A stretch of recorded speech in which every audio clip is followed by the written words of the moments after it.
After many years, I returned to the village where my childhood and adolescence had quietly unfolded, where the mornings smelled of wet soil and the evenings hummed with the sound of crickets. I had left that place in 2008, carrying with me the dust of its fields on my shoes and the calmness of its rivers in my heart. Years passed in the mechanical rhythm of city life, meetings, deadlines, machines, and monotony. One day, out of sheer weariness, I decided to escape the repetition and go back to the land that still held my unspoken memories. That afternoon, my cousin and I walked to the village market.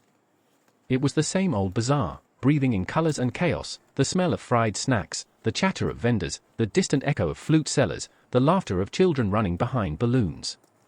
We bought some traditional snacks, puffed rice, fried lentils, and crispy fritters, each bite carrying the taste of time itself. As we wandered toward the edge of the market, we saw something that stopped us. A wooden Ghani, an oil press, was slowly turning.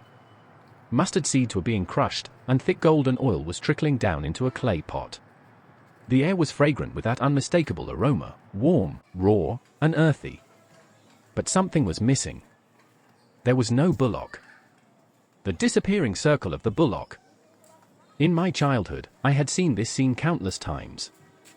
Two bullocks, blindfolded, would move in endless circles, their rhythmic steps turning the massive wooden pestle that crushed the mustard seeds. The Ghani was both labor and ritual, a humble communion of man, beast, and earth. But this time, the circle was moving not by the strength of a bullock, but by a battery-powered auto-rickshaw. Curious, I walked closer and spoke to the oil maker. He smiled and said, "It's hard to keep bullocks anymore, brother. Too costly. The auto does the same work, just plug in the battery, and the Ghani keeps turning all day." The bullock was gone. Yet the Ghani remained. Only the rhythm had changed, the old circle now spun to the hum of electricity instead of the panting breath of an animal. The bullock and the burden of metaphor. I could not help but think of the old Bengali idiom. Kolur Bolod, the bullock of the oil mill. It refers to one who works endlessly in the same motion, going round and round yet arriving nowhere. That image suddenly felt larger than life, almost prophetic. Haven't we all become Kolur Bolods of the modern age? Bound to our own invisible circles, driven by necessity, spinning ceaselessly without pause or peace. The bullock is gone, yet its metaphor lives on. Not in the fields, but in our cities, in our routines, in our exhausted minds. The fragrance of the past. As I stood there, I inhaled deeply. That familiar scent of mustard oil, the one that once filled my grandmother's kitchen, that was rubbed on our hair as children, that shone on the faces of brides before weddings, rose again in the evening air. It smelled like home. Like something that refuses to die. The machinery had changed, the music had changed, but the soul of the craft remained. Tradition had simply borrowed a new heartbeat. The circle of time. Walking back from the market, I felt an odd calmness.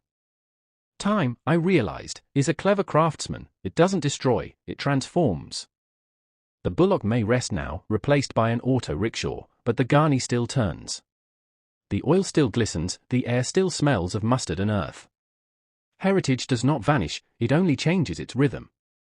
And as the twilight deepened over the fields, I thought, perhaps we too are part of that same circle.